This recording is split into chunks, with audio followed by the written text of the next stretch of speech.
Ladies and gentlemen, interviews with everyday people, episode 121. It is going to be an absolute blast. I'll let you introduce yourself here in a moment. But first, let's get the housekeeping and fun stuff out of the way. Head over to the IwEPnetwork.com, or you can check the links below. Head to our link tree and follow all things podcasts and all of our social medias, whether it be Facebook, Instagram, Twitter, Twitch, YouTube, the whole nine. Our goal is to hit 1,000 subscribers on everything by the end of the year. So if you are watching this and it's your first time checking out the podcast, welcome. And make sure you go follow us everywhere. I think we're close to like 600 subscribers on YouTube, which is pretty exciting. Oh, yeah. So if you guys can go and help out with that, that'd be great. We do have a Patreon. It ranks from $1 to $25. Or if you're absolutely rich and loaded, you can do more. I'm not going to tell you can't, but $1 pretty much gets you a shout out. Then it goes on up. Anything over $10 puts you in the running for a free t-shirt giveaway we do every month. So we want to thank some people here. Ryan Vox from Outbreak Wrestling. Thank you for this love. David S., who just won our giveaway we just did. We had like a Yeti Colster. We paid a lot of money to get a custom Yeti Colster, and he won it, and we were all jealous because we all wanted one too on the show. Brett Squared from the Keg Stand. Bridget M., Andrew H., Greg R., Heidi B., Ryan G. from the Fueled by Hops podcast, Kelly from Crystal Mountain Healing, Tommy B., the Tree of Life Metaphysical Shop, Brad Z., Hireth and Other Words podcast, and JH. Thank you all so much for the support. All that goes to helping us raise some money for some equipment, paying some bills to keep the lights on here, like the streaming service that we're using to go live, which is all super helpful. Once again, thank you all for the support. It's been a fantastic day. Bang and Beers podcast, we did an episode for this brewery, Topple and Goliath, and they sent all of us a bunch of really cool stuff. I'm drinking out of the glass they sent me, and t-shirts and stickers. It's just crazy. 4 years of doing the podcast, and a pretty name big brewery just showed us a bunch of love. So I'm on a high right now. It's always good when you get noticed, man. Yeah, we have to bring this a little closer to you here. How's that? There you go. Perfect. All right. Gotta talk with your chest. So you have been listening for a while, and you kind of would send messages, and I would be like, who is this guy? And you're like, I have in a band. And then I like finally did the Facebook creep. It takes me a while to do that, and I'm like, oh my god, this is my favorite person because he's in a relationship with someone I truly care about from my childhood. Yeah. So we'll get into it. So tell people who you are. Mike Allvord. Grew up here in the middle of the cold dirt, just like the rest of the fuckers around here. What town are you from? I grew up, actually, we started in Gilberton. When I finally started remembering shit, we were like around here and there, but I grew up in Gilberton. Still got buddies from there. Jared Malloy, Joey Kane, those guys. I don't know if you know any of them, but Joey Kane, the football coach. I don't know if he's coaching. Or is that we lost kind of contact? He's younger than me. I think he's probably Joey. Is that Joey Kane who's the coach for? Or is he a teacher? No, I don't think so. That's not Mr. Kane. No, it might have been his dad was Mr. Kane, I believe, the teacher. Okay. But I'm not positive. It's been a while. Yeah, and Malloy has a little brother, Jared, right? Jared is, yeah. I know them very well. Yeah, they were both. Your buddy was on the podcast. Who's that? Not Jared, but your brother. Who's your buddy? You said Jared's older brother. Dan was on the podcast. Oh no shit! Yeah, I missed it. Yeah, he was on. He talked about his weight loss journey and stuff. It was really fun. That was like 2 seasons ago. Yeah, it's crazy. Like I didn't see them guys for like 10 fucking years, and we ran into each other at a Slayer show. At a Slayer show. yeah. And then we're standing there shooting the shit, and it turns out me and Dan have matching tattoos. Really? Yeah. Which one? The Celtic Cross, and we both have the Metallica Ninja Star. Nice. But they're like in different spots. But it was fucking wild. Yeah. You guys do karate in the garage after? Yeah, we should have. We just become best friends. Yeah. That's super fun. If you guys are here, we do have some questions. So if you want to chime in with some questions or just say some general support, we highly encourage it, and you can do that. Yeah. If it's your first time, if you're first time listening, say the chat too, first time, because that'd be kind of cool to know that stuff. While we were opening up, an old buddy of mine from school, Chris Yem, saying hi. So what's going on, Chris? We have some people showing some love already with Colette. We know her. Oh, she's listening to Mom. She gave a hot Chris and Tammy, that's Tammy, and with the hearts and the likes on Facebook. Thank you all so much. So let's get into it. How did you find this crazy podcast? Just Facebook. I don't know what the fuck I was doing, but it popped up, and I got sick of listening to just music. And when I found you, I was listening to music and comedy constantly, and it popped up on Facebook. I'm like, well, this dude's from fucking Frackville. I gotta listen to this shit. You know what I mean? Yeah. And I got hooked on it instantly because it was cool as hell to hear people from around here Talking about hear shit. Yeah, hear shit. Like nobody ever talks about it. No, there's people that talk about it, but like the love for the skook is hit and miss. Either people that grew up here love it, or people that grew up here like. I probably should hate it, because like obviously everyone has their skook traumas, right? But like I chalk a lot of it up to like when you're a kid, like I think that's just shit you have to go through. But I'm also like I'm someone who, even though I got picked on and maybe I wasn't the most popular kid and I went through what I went through, I still had a really good group of people who were my friends, and I did have a lot of very positive influences on this area. So I really hang on to that, and I'm proud of where I come from. Like even if this were to blow up and I'd become rich and famous, I wouldn't leave this area. Like I honestly would stay here forever. I love it. There's a lot of people that really throw shade on the coal region. I love it. Yeah, go to a big city, and then you get mugged by someone that you'll never ever see ever again. Like if I get mugged at a bar in Monty City, like I'm like I know who you are. Like I'll get my shit back. You know what I mean? Yeah. Unless you're from an out of towner, then like growing up in Monty area was great. I had a really tight little clique of friends, maybe like 6 or 7 of us. Yeah, most of the kids from Gilberton. The whole fucking. You have to be friends because there's like 12 people in town. You know what I mean? You have to play in that really small basketball court. Yeah, well, that was like MMA back then. That was where we all went to fight. Yeah, right behind the church. Yeah, it was bad. Yeah, but I really didn't get picked on until we moved. We moved out to Berries Lake outside Lavelle. Yeah, and then it was crazy shit ever because I went from going to Monty area where I got along with everybody, and then I went to Tri Valley, which is all like corncob hicks. What made you go to Tri Valley? So we were like right on the line between North Schuylkill and Tri Valley. Okay. So ended up going to Tri Valley. Like my first 3 years there, like my mom and dad can attest to it. It was constant scrapping. Hi, dickhead. I know you, dude. Yeah, that's my old man. I love it. We'll get to him later. But like my first 3 years at Tri Valley was like an MMA fight every fucking day. Like you could ask my mom and dad. It was nuts. Everybody would pick on me, and I just had the cold cracker attitude. Like, fuck you. I don't care. Yeah, we're fighting. And the first kid I really got into a scrap with, we ended up being good friends later on. That's how it always works. It's how it always works. Yeah. But I swear to God, it was like every other week. I was at home. I had a moment where I went to North Schuylkill for 2 years, and it was a rough 2 years. And then we lost our house because I was going to North Schuylkill illegally. And then once our house burned down, I was like, well, I got to go back to Monty area. And then I came back to Monty area, and I was like, all right, I'm good. Yeah, well, Monty area wasn't a bad school when we left. No, I was still going to the shithole middle school, and I didn't mind it. Well, I think we were the last. I left by the time, but I would have been the last. My grade would have been the last 7th or 8th graders to graduate from that school. Yeah, and then we were the first freshmen to be in the new school. Yeah, it was a whole like a crazy event, crazy like string of events that happened. Like we moved right after 9/11. Yeah, and I remember like sitting in fucking class in that building in our class watching the planes hit the building. Yeah, it was fucking wild, and like it sticks in my head because it went from that to the big move.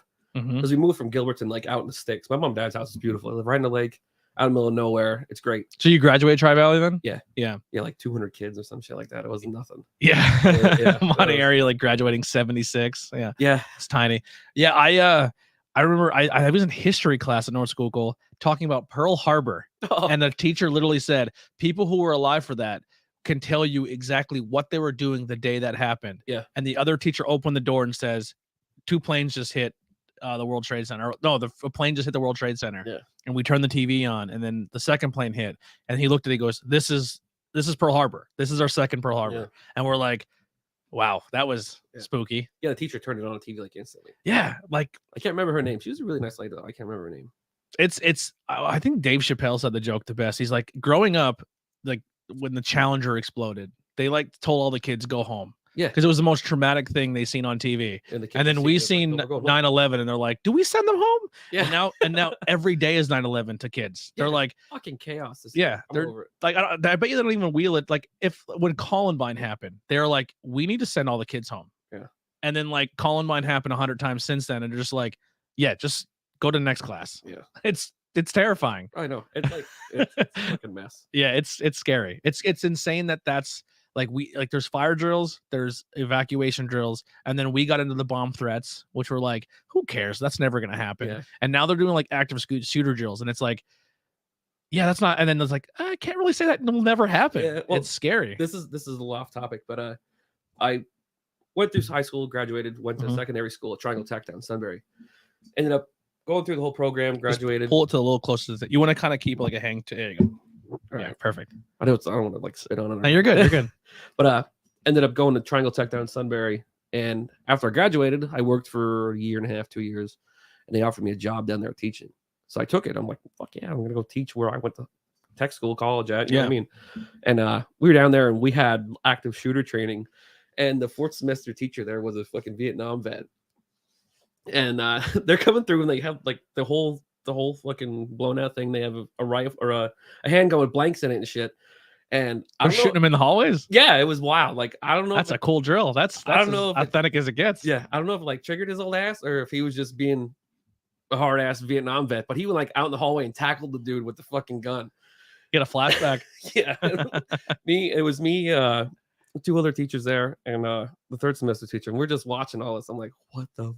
He's like, yeah, he's like, you ain't taking my school. Yeah, and the whole time the guy that's teaching the whole time the guy that's teaching this thing's like, just trying to get away from the danger, and this guy's running at this motherfucker. I'm like, yeah, I'm gonna follow him. You know what I mean? You got a better chance of making it. But yeah, he was wild. He went full Gran Torino. Yeah, pretty much.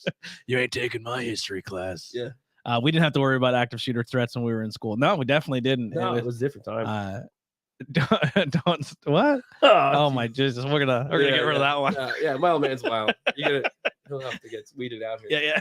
Some comments we might not be able to put in there. I think they're funny, but we'll see how the rest of the internet takes it. The internet won't take it as well. My old man, you have to take that with a grain of salt. Yeah. He's a skook bot. Oh, he's the epitome. Awesome. So what are we covering today? I said you're kind of into some racing. You got some fun things going on. Yeah, I got well, it's the easiest way to keep myself out of trouble. Yeah. It's expensive. It's probably more expensive than drugs, but yeah, definitely. My old man got me in the racing when I was real young. Like I was 8, 9 years old, putting rears together in drag cars. So my dad was into NASCAR, but couldn't fix like I think the extent of me and my dad's knowledge in cars is to put gas in, windshield wiper fluid, and if it makes a weird noise, turn the radio up. Yeah, I still do the same shit, but I know how to fix everything. Yeah, like, but my dad would be like, "Oh my god, he's gonna go in the pit here. He's gonna get a 4-tire change, splash of fuel. They're gonna take a little bit of the drag out." I'm like, you don't even know any of that. Like, you're what so are you? full of shit. Yeah, it's like a 900-pound guy telling like, "Oh, when you're in the half guard, you're like, shut up. Yeah, You've never trained." Like that was me and my dad as NASCAR fans. Or like, "Oh, you gotta take the torque down." I was like, because we played NASCAR 98 on PlayStation. Now all of a sudden we know everything about cars. No, like I said, I was like 8, 9 years old, maybe even younger than that. My dad, he remembers, but he's been a motorhead my whole life. So, you know what I mean? It's just the simulation. I started following him doing shit. Mm-hmm. And I remember like countless hours up in the garage behind the house in Gilberton building. He had a 88 Monte Carlo. And I think it was fast as shit. It was like 11-second street car. I'm 9 years old, putting the fucking rear together in the garage, like pushing the axles in, putting the retainer clips in and stuff. I mean, putting it all together. And I remember my old man loved telling the story. We're up at New Media, and there's a guy sitting next to me, and I'm watching Dad make passes, carrying on. He comes back in the pits, right? The guy comes over to my old man. He goes, "Hey, who does all your engine work and put your rears together?" My dad points to me, my fucking 8-year-old ass sipping on a Yoo-hoo on the fucking bleachers. And the guy's like, "No fucking way!" And it just grew from that. Like, started wrenching with him, and I just got hooked on it instantly. Like, it made me fucking my gears go. Yeah. So it went from building race cars to racing race cars by the age of 13. Now, when you say racing, like what were you racing? Oh yeah, well it's not like ground around like everybody around here thinks. As soon as you say race car, it's fucking big time. Yeah. Off-road trucks. Okay. Yeah. Like where's our off-court road? Down towards Shamokin more. Like there's Big Al's. That's down in Dornsife, and Line Mountain is where I practically grew up. I haven't missed a race down there in 21 years. Wow. Yeah, and it's 3 races a year. It's nothing like. Now is Line Mountain like dirt? Yeah, it's sorry. It's all right. Beer burps happen, man. Oh yeah, lots of beer burps. It's endurance racing. It's not like a small little track. It's the one track every year is 5 miles. The other track's 4 miles. So it's like the rally car. Kind of. You can't really go that fucking fast because there's rocks there the size of Toyotas. You know what I mean? It'll just roll your shit. Okay. It's not rock crawling either. Like it's hard to explain to people who have never been there. How does someone go and watch an event if you show up?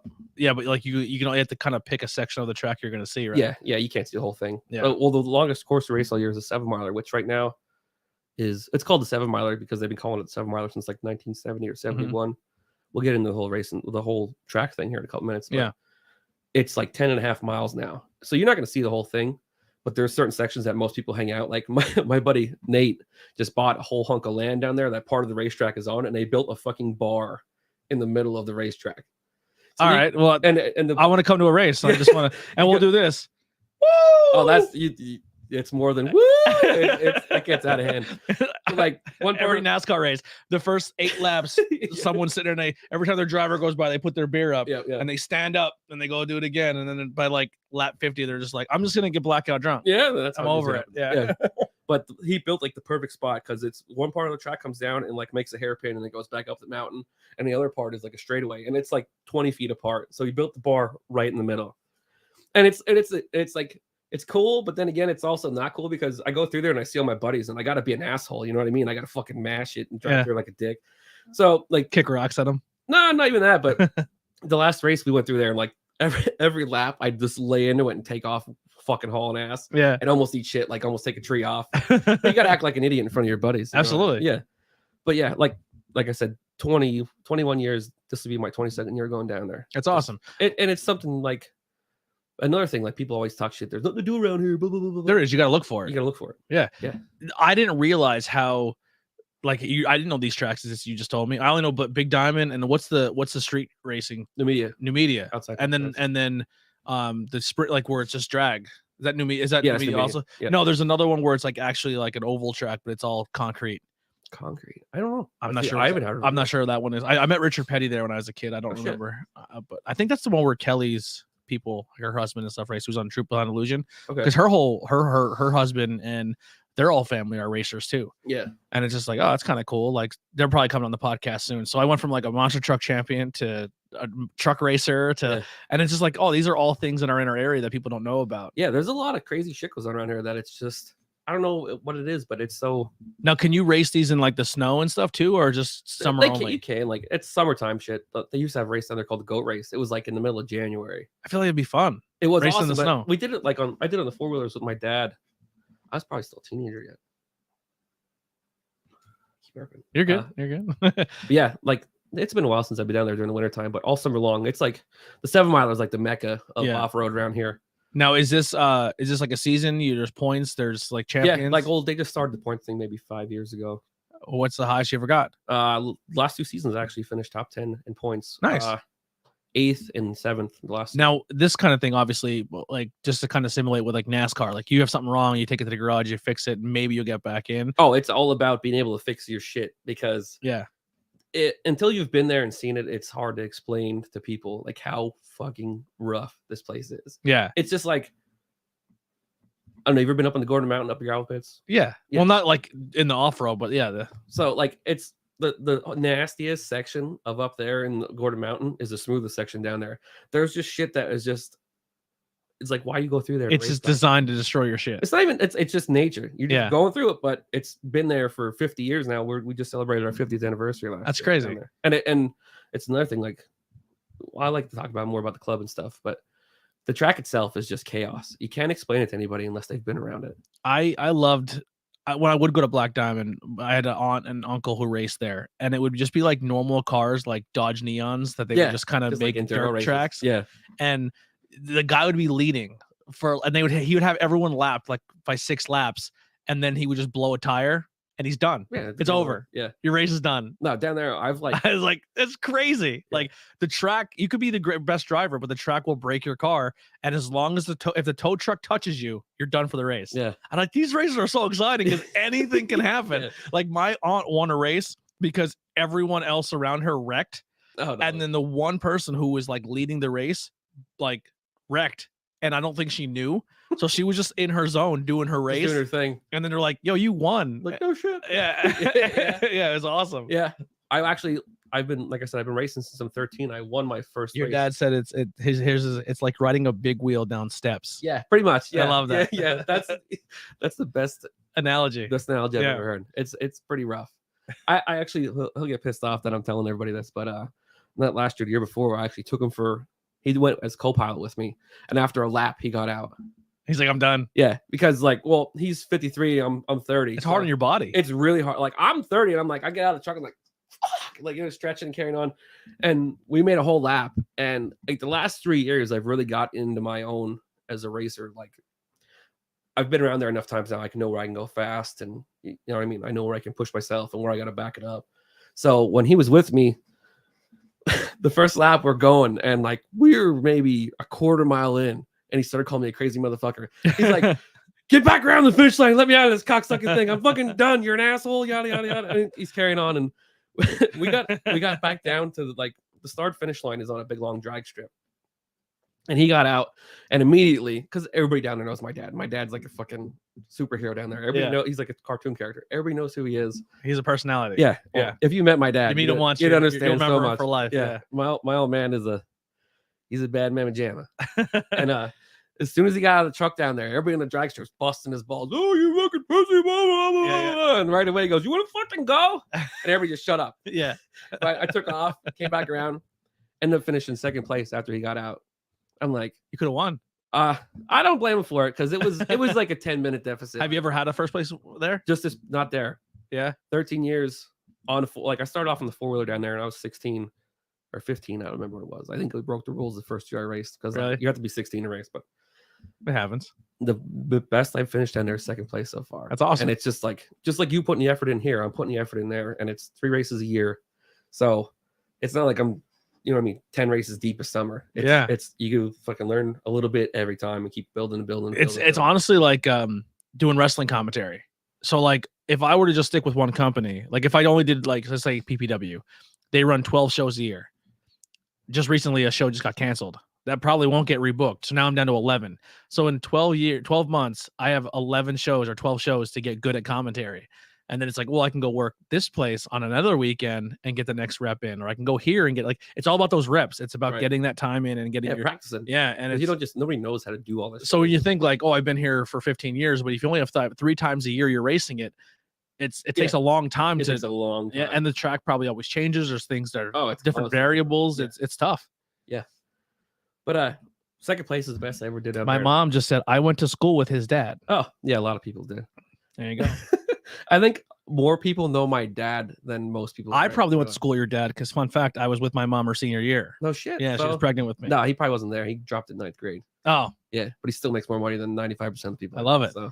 All above, he beat me half to death for the first time I ever tapped out of anything. Yep. Yeah, I was the first one to make him give up. Chelsea says, hey, bro beans. That's my sister. That's another story. There you go. Look at everyone showing you some love here. Yeah, look at little sisters. My mom's laughing because I said that she's pregnant in high school. We'll get to little sister too. She deserves her own little 5-minute input here. I'm excited. I'm learning about you and your family. Oh yeah, it's good. This is going way easier than I thought it would. I knew. Like I said, the beginning, a lot of people will get you shit on me. They're like, you talk more than the guest does. But sometimes you got to feed back a little bit. Well, not just that. Like if I just came on here and said talk, and it's your first time ever doing this, and the lights and the camera, and you know you're live, you're gonna be like, you clam up. So you have to give to get. You know what I mean? Yeah. People don't understand. You can't just be like in the comment section, gangbang, just being quiet in the corner. You got to ease your way in. Yeah. But you can definitely, like, as doing this a while, you can tell when your guest drops that barrier. Oh yeah, I get along with anybody. I'll shoot the shit with anybody. Yeah, but I'm saying like that nervousness where you're afraid to talk and like hearing your own voice in your head. Yeah, and then you just that was my biggest thing. You can see when it drops, and you're like, all right, he's good now. Yeah, I told Colette, like, I'm like, what if I fucking hate my voice in the microphone? Normally people do. My wife hated hers forever. She still does. I can't. I'm listening to you, not me. So. Yeah. I people say I have a good voice, but I don't hear it. I hate the way I sound. Yeah, that's a dude thing, I guess. Yeah, but yeah, back to the racing thing. Like, it's been such a staple in my life that I'm just constantly doing it. Not constant, like I said, it's 3 times a summer, but so much other shit goes into it. Like the truck I have, I built completely from scratch. So how many different tracks do you race throughout the year? Though it's the same location, but there are different configurations of the same area. And, so it's kind of like, just example, like Daytona. There's the Daytona 500, but then there's a track that goes throughout the infield. Then there's like a different, like some tracks have more than one configuration to it. Right. Yeah. That a lot of people don't realize because they only ever see like the NASCAR run it. Right. Yeah.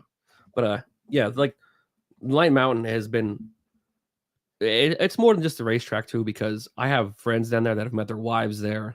People that have been there their whole lives. Like some of my best friends I've ever met. It's a community. Oh yeah, it's more of a community than it is a racetrack. And the Lion Mountain 4-Wheelers Club it's our president TJ Lenig. His family has been the ones running it from day one. I've never driven a 4-wheeler. Never. I don't know how to shift though. Yeah, you just get one of those automatic. I think so Colette will laugh at this. There's a kid who used to live on our block. His name was Aaron. And he had a moped, like a moped that he would ride. Yeah. And he let me try it once. And I just, cause I only ever rode bikes my whole life and I could barely do those. I would Did you whiskey throttle it? And I just hammered it and I let it go.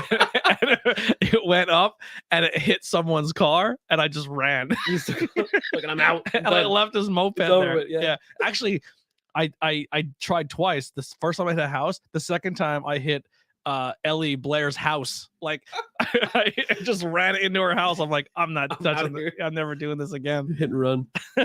Yeah. Yeah. I've never touched a quad. I think I was on a quad and somebody else drove it. And I did the whole, like, you look cool when you hold on to somebody. Yeah. Yeah. Yeah. Now, like I said, my old man got me into it early. I used to terrorize Gilberton on a little mini bike, little 5 horsepower Briggs and Stratton. Yeah. On a rigid frame. It was great. I used to just rip around all the time, and the town cop Marv used to pull me over all the time. I go up, he'd follow me up to the garage, and my dad like, "Go fuck yourself." Yeah, he's not killing nobody. Yeah, he's not bothering anybody. Yeah, but what, he just polices like one road in the whole town. Yeah. What is it, like Main Street, Dollar Street, and then like the long road side where they were cooking meth all the time? I was like, "Don't let him bother them people. Leave me alone." leave the little 8-year-old that's running around. Yeah. When we got here, I thought it was his dad. That you were interviewing. What did I just tell you before we started? Like. So I said in the beginning, I said, "How do you want your name? Do you want it like your?" And he goes, "Yeah, I'd keep the A because then people think I'm my dad, and I look just like him." And then there you go. My mom said, "Only he's like 6 foot. And he's got more tattoos." Yeah, that's about it. I remember the East Coast run all over the place. Oh yeah, another thing, like when my dad got me started, he didn't just like throw it at me and it's like, "Good luck." He fucking scooped me up. We ran everywhere from up here to down to Delaware. Wow. Yeah, we went down there and it's always been the off-road truck thing. That's been your niche. Yeah, that's been my, like, I play baseball and shit, and then asshole coaches ruined it for me. I'm like, you know what? Fuck this. Yeah, I always tried to getting into the coaching game. I always tried to be that coach. I didn't like you don't the coach I wanted to coach. Yeah. You know what I mean? Like the guy who I had good coaches and I tried to represent that. Yeah. You know, and there's a way to be a good coach and be hard and be like motivating, but not be an asshole.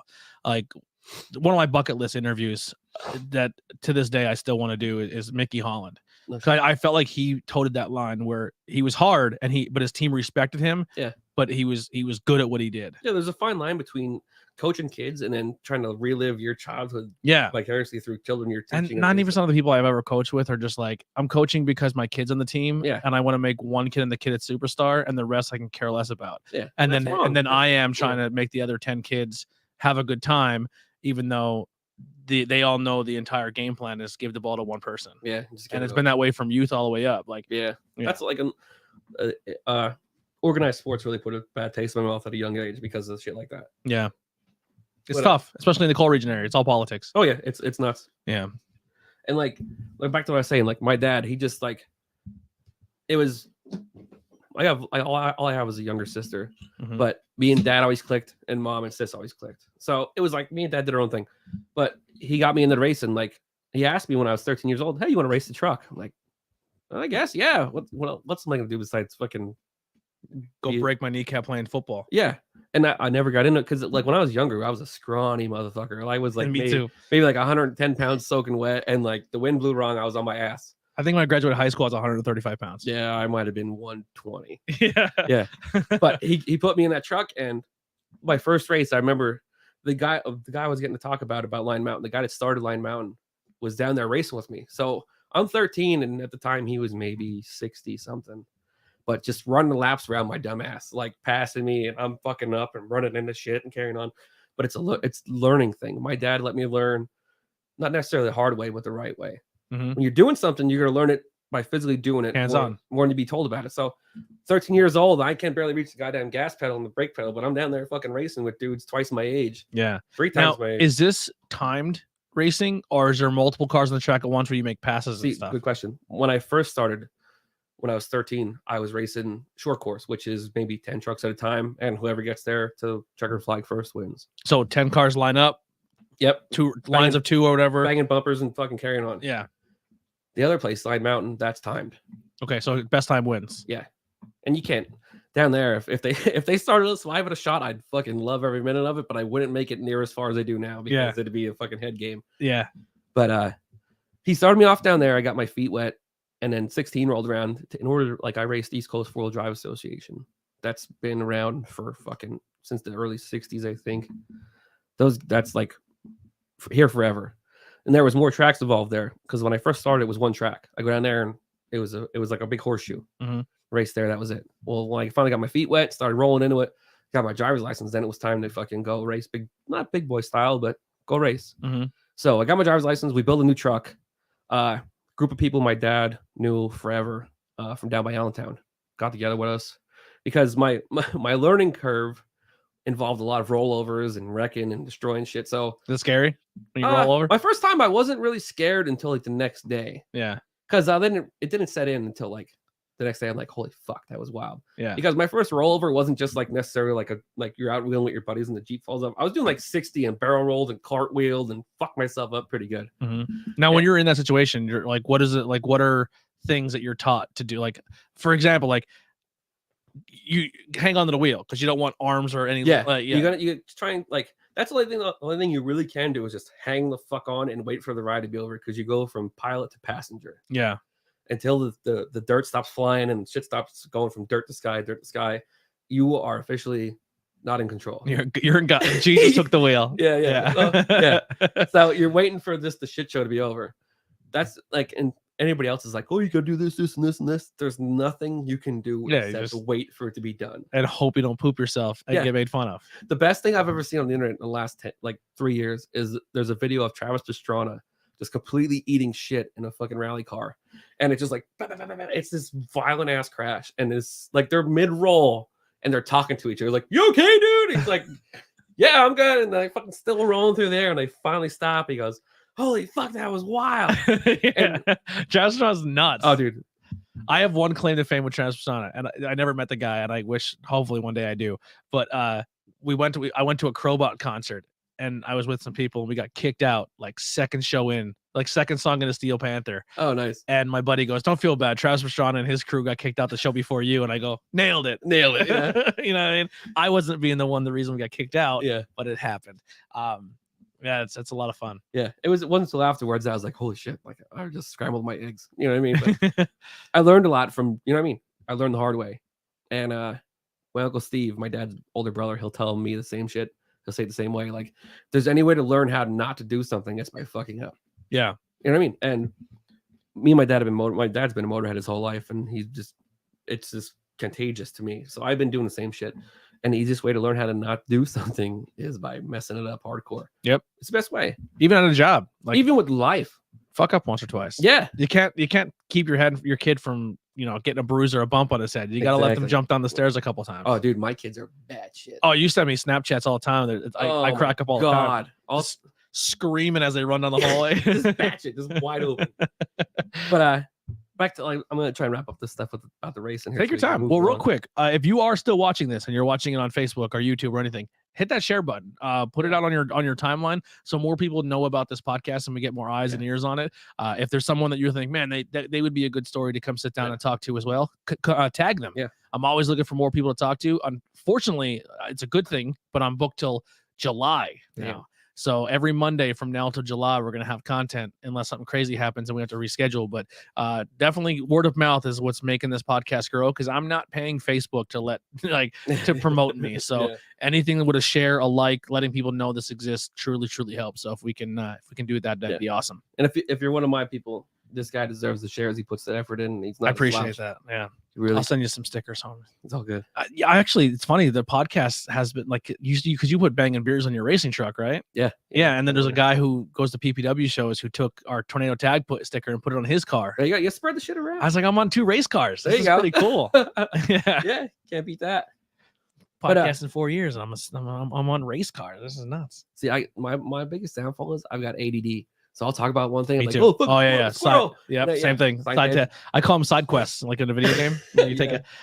When we launched at Roush Creek, when you had your eyes closed. Oh, that's another one. Yeah, your dad's helping me out here. My dad's doing great. We were down at the podcast. Yeah, you might want to get one of those censored buttons. Yeah, a little delay because he'll need it. the other thing here. We'll take another side quest. I love it. Yeah. We were down at Roush Creek. They had a race. My club, Lime Mountain Four Wheelers, actually put a race on down there. And you go out the Friday before and pre-run. So like it was a virgin track to 95% of the guys there. Nobody ever seen it. So they marked the track out. You go down on Friday, load your shit up, go out. You know what I mean? At pace. You don't want to go out and like blow anybody's doors off, nothing, but go out and go for a lap. So at the time, it was right when I was changing from short course racing to the big heavy duty off-road shit, which was, sorry, you're good. My truck was like 42 inches to the top of the roll cage. It went from 42 to like 51, something like that. So I changed the ride height because the short course racing, you want to keep it low to the ground, low center of gravity. You want to push it a little closer. You want to make it more agile. And then the rock, like the heavier duty shit, like the Land Mountain stuff, you want to have more clearance and you want to be able to go for it through the rocks and shit like that. So the truck was still super low to the ground. I had no fucking business being on this track because there was just rocks and shit everywhere that were way too big. I was running like 31-inch tires, which is fucking... And that could all like rip the bottom of the... Oh yeah, just freaking cheese grater the whole bottom of your shit. All that important stuff. Yeah. So I'm like, well, we're going to try it. You know what I mean? The truck was still set up for short course. We're going for a long race. It was like a 11-mile lap or some shit like that.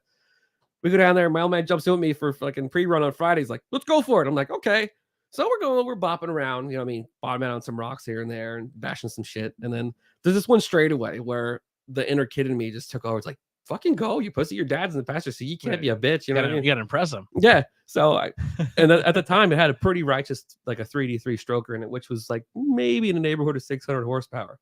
So I fucking downshift, right up, match to the floor. We're looking along. I'm like, oh yeah, dad's gonna think this is badass. Grab second gear. We're probably doing like 50 miles an hour. And you don't know the course. Don't know the course at all. And it just looked like a long logging path up this mountain. And we're fucking ripping. I grabbed third gear and I grabbed the steering wheel with both hands. I'm looking, we're sailing. This fucking thing's screaming. It's like 7,000 RPMs. It's like, whoa! And out of nowhere, there's this big fucking diversion ditch for water. So it's like a 3-foot hole, and all the water, all the ground they dug out of there is next to it in a pile. And we fucking hit this shit. And next thing you know, there's tree branches clipping the fucking roll cage. I got off the throttle, and we were in the air long enough, the motor started idling again. I put my head down because I'm like, we're gonna eat shit. Like, this is it. This is over. My old man's thinking to himself, like, oh, what the fuck? He looks over, and I got my head tucked into my chest, hold on the steering wheel with both hands. Midair, he's like, you motherfucker! We hit the ground, the fucking front drive shaft just explodes and flies off in like 1,000 pieces. Now, when you wreck your car in this course, like, how hard is it to get a tow truck out there to get there's no tow trucks. Like, you're not gonna pull up with like. So you fix it on the course, and we pulled the front drive shaft off and drove it back in 2-wheel drive. It's not the first time I've done this. But yeah, we were in the air long enough for the motor to start. Is there any tracks where like a car's so broken they're just like, all right, that you're part of the course now? Yeah, just every track. Roll to the side and call it a day. You become traction. Yeah. That's what it is. Now, what are the safety precautions? Are you in a helmet? Are you in harnessed? And a lot of people think it's just like hillbillies out in the bush drive around. But it's not. You got to have 5-point harnesses, roll cage. We just made a rule lately that you have to have certain kind of seat. Like they had hard plastic seats forever, which is like a suicide because there's no give in a just tailbone. It just beats your ass to death. But yeah, you gotta have window nets. Another goofy side story here is East Coast requires a fire suit now. It's not like, you know what I mean? It's not as stringent as like a NASCAR race. You have to wear like a Hans device or anything like that? One race a year we do. Really? Yeah, that's down at Famous Reading Outdoors outside Pottsville. Nice. And that's like a lot of straightaways down haul roads and shit. So you're really hauling the mail, which makes more sense. Like a lot last year they put on a race. Actually, that's the first race I won overall in my class. We beat second place by 47 minutes. 47 minutes. We are fucking railing. You were cooking. Oh yeah. I had the best part is like my boss Josh, the guy I just told about banging beers and stuff. Thank you, Josh, too, for supporting banging beers. That means the world. He probably ain't listening. He's probably at home like playing with his wiener, but check the replay. He'll check the replay. Yeah. But he went with me, and it was just like we went out Friday, same thing. Friday we went out pre-ran it, me and Jay Becker, and I'm thinking to myself like, man, this ain't shit. Like, this is Walmart parking lot shit compared to what I'm used to. So I went down there with my truck that's set up for like destruction and just sent it as hard as I could. You know, I mean, I could have pushed a little bit harder, but I was trying to drive conservatively because I'm thinking to myself, like, don't drive over your head. You'll end up on your fucking roof somewhere on a straightaway. You'll be tucking your chin again, hoping for the best. Yeah. But, we went down there and I I kind of just rolled the dice. I set it up a little bit harder than I usually do. Fucking crank the shocks up a little bit, kept it a little bit more stiff. And the truck just worked fucking awesome all day long, which is a big deal. Any race we do that you don't have to get out and like fix anything or change a tire, it's such a fucking advantage. Because if you get out and change a tire and the guy that's behind you passes you, it's like, oh, fuck. Now you're in your own head. Like, I got to make up X amount of time so that guy doesn't beat me. Now, what happens if you're like, so the first guy goes and they're like, all right, wait 10, 20 minutes and send the next truck, right? It's a minute gap. A minute gap. Yeah. So if you have a point where you have to make a pass because you're running faster than the guy in front of you, is that a challenge? You're completely allowed to. Yeah. The rule is you get a horn beep, second horn beep. If you don't move up to the second horn beep, you're allowed to bump each other. Really? Yeah. And I've only ever had to do it like twice. And the worst part is the 2 times I've had to do it was the same fucking dude. Really? In front of me. 2 different races, but same dude. Do you guys have a conversation after the race? No, I only ever had one guy get really cocky after me adjusting him on the race course. And once he found out that I heard that he was talking shit, he never showed up. Oh, really? Yeah. Look at you. Yeah, I'm not the baddest motherfucker on the planet, but I can handle my shit. I like it. Yeah. But he was running his mouth to a lot of people, and I said the right words to the right person, and they got back to him, and he just shut the fuck up. Yeah, he's like, that guy and his dad are nuts. Yeah. Well, there's a lot of people think my old man's fucking insane. I like it. All right. So you said you have some other family members you want to bring up here? We'll move on from the racing thing. We can spit here. We can sit here and shoot the shit about racing. Yeah, well, I'm excited because I learned a lot about different tracks and different things that are in the I'd like area. to get you down to one because the easiest way to show you is just to get you there. I probably won't get in, but I'll watch. Yeah, I'm gonna drink at your buddy's bar. There you go. And when you go by, I'll give you a wave, a queen wave. Yeah, I'll give you a little queen wave. We were talking about mom and dad and my sister. We'll brush on little sis for a second. She's my younger sister. She's what's the age gap? If you had a gun to my head right now, I couldn't tell you. Really? She's just born in 95, so maybe 4 years, 3 years. How old were you when your sister was born? I don't know. Oh, okay. I don't we don't fucking. There's so much other shit goes on. I guess because I'm in a situation where I'm 11 years older, so it's more vast. So yeah, I'm older when he came into the world. Ask my mom or dad, how old is Chelsea? Lee Grimes in the chat says, well, Rubbin's racing. I agree. Yeah, Rubbin is racing. That's part of the deal. Being a chode and you're slowing me down. Yeah. And then you got to fucking Tom Cruise him and then barrel your car 15 times, swerve back on the track and keep going and still somehow be in second place. Yeah.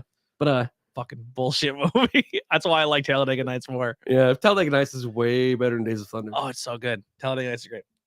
Will Ferrell. I'll show you how paralyzed I am. You want me to do it? That's a great fucking movie. There's so many good one-liners. I hope you have beautiful sons and they lose their. Don't you put that on me, Ricky Bobby. R.I.P. Michael Clark Duncan. I know, right? All right. There's a little side tangent there. What do we got here? 3.5 years is the difference. Who told you that? My dad? Tommy, yeah. Tammy. Oh, Tammy, yeah. Tammy works with you up at HBC. Yeah, I'm sure. I don't know where she works. She told me, but I didn't tell you. But my little sister, she's like blue eyes, long curly hair, but do not fuck with her. She's a tiny little thing covered. She's got more tattoos than me and you. Oh yeah, yeah. My little sister's a bad motherfucker. I like it. Yeah, and if there's anybody in life that's landed more right hooks on me, it's her. We grew up in like that. Like the age gap was just enough that we're at each other's throats constantly. And I wouldn't. Listen, I grew up with a lot of tough girls. I was like one of the only 2 guys that hung out in our little group of our friends, and it was me, a little brother of one of the girls, and I mean actually 2 or 3 little brothers, but mostly it was just we hung out with a group of chicks, and they're all tough as shit. Yeah, Letty's tough as balls too. Like, oh yeah. Oh my god, you don't want to piss that woman off. I know. But yeah, my little sister, man, she was the boss of our crew. Yeah, my little sister, she's gorgeous, but she's a bad bitch when you fuck with her. And she's got her own. Well, we can plug a little business action here. She's got her own dog grooming business, Barking Bubbles. Oh yeah. She lives out. If you know where Kaler's gun shop is, out on the high road leaving out of Lavelle, like Thornsife and shit. She's out there. It's gonna be a cool job. Oh yeah, she loves it. She loves animals, dogs, man. Yeah, and I went over there and she groomed my dog, and like we're down and she has her little like salon down in the basement. And she's like doing my dog's hair, and there's like a fucking cloud of hair in the air. I'm like, I just brushed my dog. Deal with this shit. It was like another dog. Yeah, I brushed off her. Well, that's her big thing. She'll brush a dog and take all the extra hair and shape it into a dog on the floor and take a picture of it. I like it. Yeah. If you have your business, comment your business in the comment section, then people can go check it out. If you need your dog groomed, my sister and she's really really proud about her work. She doesn't fuck around. She does everything. Yeah. Well, when I was down there, she was telling me some lady was complaining that she took too long. Really? It's like, well, what do you want? You're paying X amount of money to have your dog groomed. You want me to do like half-assed and send it out of here looking like one of the fucking gremlins, or do you want your give your dog a bowl cut? Yeah, you know what I mean. I want a dog with long enough hair I can give it a mullet. Yeah, that'd be great. That would be fucking sweet. But reflecting off of little sis here, my mom and dad really, really raised us right. A lot of people were busting my dad, like I said, mom and sis were one thing, and me and dad were another, but we still intermeshed a lot. Mm-hmm. A lot of people busted my dad's balls about being hard on me when I was growing up, but if it wasn't for that, I wouldn't be where I am now. No, if your dad and you and your dad had your racing, what was your sister and your mom's? Mom and sis was just about doing whatever. They had so much different shit going on. Like, what would you say? What was their main thing? Like, what was the thing that they bonded over the most? Well, my sister was younger. She sang a lot. I don't know Okay. if she does it anymore. Like, we don't, you grow older, you don't Yeah. live in the same house and shit. But my little sister sang a lot. My mom and sister always just clicked. They worked together at like 3 different jobs. And, you know what I mean? They've always been heel to toe to each other. Now, what was the family's come together thing? The coming together was just family. Just family. Like, you guys didn't have an event or like things that you were into? Like, it was an everyday thing. Okay. Every day I came home, it was dinner together, or you know what I mean? We were fucking vacation. Like, my parents really couldn't afford to do 95% of the shit we did when we were younger. Went to Disneyland, camping, to the beach. My mom and dad always screwed themselves in order to make sure me and my sister had a good life. Mm-hmm. And I just can't thank them enough for it. Yeah. And my mom and dad, they've been married for 31 years, which doesn't fucking happen anymore. It's beautiful. It's a beautiful thing. And my mom and dad have fought like cats and dogs, and I've been in the middle of it. That's the key to a good marriage. Yeah. You gotta scream at each other and then you talk about it later. Yeah. But I can't thank my mom and dad enough, because if it wasn't for them, I wouldn't be where I am. I actually was married and divorced already by 30. Started my life from scratch at 25. And I'm further along now in the last 5 years than I was in the first 25 years. Yeah. Now, here's a question: as someone who your hobby is racing, right? Obviously, I could kind of relate in an aspect with the podcast, because to do what we're doing now, like the cost to get the equipment to make yourself good, to stand out, to be a player. You know what I mean? Obviously, anything you can go into, it could be your hobby and it can be for fun. But if you really want to take it serious, you got to put time into it. You got to put effort into it. You got to dedicate time to it. And people have to make sacrifices to not have you around and be around to let you do that. How did that affect? Because you said your dad was into that too. Like, was your mom super supportive? Was there struggles? You said you were married once before. Like, did that play into it? Because it is hard to carry those hobbies and like my wife, we just talked before the podcast. Like, I seen her for 3 minutes and I won't see her again until tomorrow because the podcast and her work and my work and working 40-hour jobs and on top of doing this, it's hard. It's a long shit. A lot of shit to do. My mom's always been super supportive about anything my dad's been passionate about, and racing's been one of them. But the biggest thing was when I was growing up with my dad. Like, when I say growing up with my dad, I didn't know how much that meant until I'm growing up with my fucking kids. Yeah. Like, you think you're a grown up when you have kids. You're not a grown up. You're still learning. You're just an adult still trying to figure shit out. Exactly. Yeah. No one ever has the answers. You're figuring it out with your kids. But my mom's always been super supportive about my dad, because I've always been around in it. You know what I mean? Anything that was time with me and him really wasn't wasted time in her book. So it didn't matter if it was X amount of dollars or X amount of time. It's always been, as long as it's family time, it's family time.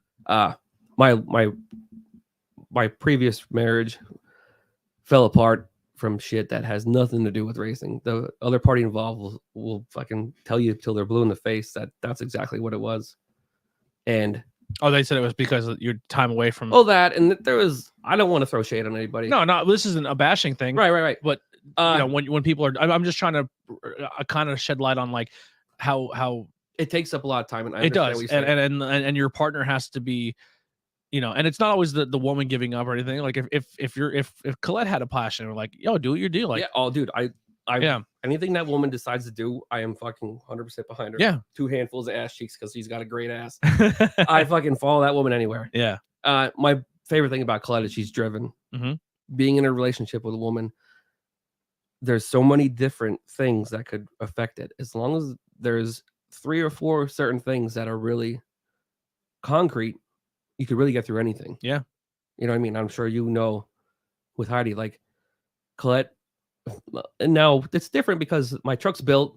I got so much time into it and shit like that. So it's just right now it's just upkeep, it's maintenance. Mhm. But it's not like I'm building something from scratch. But I just got another project car that's gonna be built from scratch. Yeah. But when two individuals are mature enough to understand that we need to have hobbies, we can't just go to work and come home and watch TV and go to bed. I don't know how people live like that. I don't understand it either. And I know talk a to people lot at of the people job do like, it. what do you do outside of work? And like, I go home, I watch a TV show, and I go to bed. I'm like, what? Yeah. And they're like, what do you play a video game? I go, I much rather, like, I mean, whatever your vice, I'm not going to judge you for it, but like, Right, you got to do something. yeah, having a hobby is fun. I don't know. I don't There's know. more to life than paying bills Yeah. and dying. What do we got here? Butcher barking. Yeah. Booker's barking bubbles. Yeah, there you go. So give that a follow on Facebook and support it and That's show some love. What else I got here? I love racing as much as I love my boys, and I still love it. There you go. That's passion right there. Yep. Mom's always been into it. My mom used to race. She's Really? bad as fuck too. She went a couple of races she won, and like another race down at the place where I started racing. I tell you about the short course race. She actually ended up rolling another person's mother over that I raced with. So yeah, that was another question. So if you race and you're a woman, is it like a woman's race, or did they put you with like, or if you race and you're, 18 to 19, or like how do they separate? It doesn't everybody? matter. Like they did the women's classes forever, but I think they're doing away with it now. Yeah. But forever it didn't matter if you were a year in the seat or 30 years in the seat, you raced classes. They classed it by East Coast racing was classed by engine points. Like X amount of shit done to the motor gives you this amount of points. Like like Forza. If you put too much work into your engine, you go from like an A class to an S class. Yeah, much, yeah. Gotcha. So it's that kind of shit. Now, like Glide Mountain's suspension based, but it's the same concept. Like it's X amount of points into this, makes you a higher class. And so if you walk in with a car that has like $100,000 put into it versus a car who has $20,000, obviously you're gonna be opposite ends of the yeah, because it's they're making it fair. Yeah. So does someone come and inspect your truck or your car to be like, truck's inspected? It's safety inspection. And then do they rank or like, all right, this car is in this group? Because the actual officials don't class you. You write down, you fill out a sheet. There's the checklist of what you have, and then at the end you tally up your points, and next amount of points put you in X class. Is there shadiness where people lie about what the not really. I don't think there's been much of it going on. Like you can, but the coolest part is there's A through E class. It's A, B, C, D, E. Mm-hmm. My truck is technically a D class truck, and I run C class, so I bump up, which is the opposite of cheating. Like I'm kind of fucking myself racing against. You're making it harder for yourself. But I place better in that class, so it makes sense at the end of the day. Okay. But yeah, that's how that all goes. Where were we at? Your sister and your mom and your family. Sister. Sorry. Yeah. Took another side tangent. Sis got enough. She can, if she don't like it, she can deal with it later. Yeah. But yeah, like punch him later. Mom and dad have always taken care of us. Like my old man especially. Like I said, mom and sis did their thing. Me and dad did our thing, and my old man raised me to be like an old school motherfucker. Like I don't put up with bullshit. I don't put up with people lying. Like there's what did I hear the other day? It said something about keeping the beast inside alive, but learning how to tame it. Yeah. And my father has shown me how to do that. It's like the Incredible Hulk comics. Yeah, it's pretty much because if you let the beast inside of you die, you just become a doormat. Mm-hmm. I mean, you have to keep that virility alive, and like the part of you that says fuck you, or the part of you that makes you kick somebody's ass for being a dickhead. Yeah. You know what I mean? But you have to learn how to muzzle it when it's need to be muzzled, and when to let it off the chain when he's and learn how to use your words, not your fist sometimes. Yeah. And let's have a conversation. The old me wants to punch you in the nose, but the new me wants to talk about it. Yeah. And if you keep fucking up, the old me's gonna show up. And if you're a woman, the old me will just walk away. Yeah. That's what I'll never ever. That was my problem for a long time. I never in a million years would hit a woman. I would never hit a woman, but I would just walk away. Oh, yeah. I wouldn't talk. Oh yeah. Like, walking away pisses them off too. It's the best thing ever. Yeah. I'm going to the bar. See you later. Yeah. Like. Yeah. But yeah, like I got to clarify that. So people think I'm beating women. Yeah. No, my old man really showed me like the way he was raised. Like my grandfather that's a whole nother story. He was a bad son of a bitch too. Until the day he died, he was a hard motherfucker to talk to. Mm-hmm. He kept his not necessarily kept his guard up, but there was a certain way. His name was Gene. Everybody called him Gino. There's a way about Gino that just was the way it was. You didn't step around it. You didn't step over it. You fucking took it head on. Otherwise, it'd get worse. Yeah. And my cousin Tyler was on here. Well, it's my dad's cousin. Yeah. Okay. Yeah. He's been on a few times. Shout out. Yeah. But that was a child. I think I did a solo one with Tyler, and then I did one with his band. Whole band. Yeah. and the whole band one was an experience. Yeah. Yeah, it was crazy. That's a really cool group. That really talented motherfuckers, by the way. Yeah, and Tyler, it's crazy to think about. Like since the age of like 11 and 12, this kid was putting shows on in the area. Yeah. Like he's That's a what I mean. veteran when it comes to like booking shows and getting bands from like other states to come play and really pushing his craft. He put me on like one of my favorite bands is Old Fox Road. It's a single dude. Like I seen him at the Drunken Monkey in Ashland, and the dude just like went up there and did his thing and kicked ass. And I like bought CDs and T-shirts. Yeah, it was awesome. Usually, if Tyler's putting on a show somewhere, I try my best to go see it because Tyler's gonna play, but he's also gonna bring in a few people from outside the area to come play. And usually, they're the gems. You're like, holy fuck, that's really like. There's a guy locally that I just had on the podcast maybe 2 or 3 episodes ago.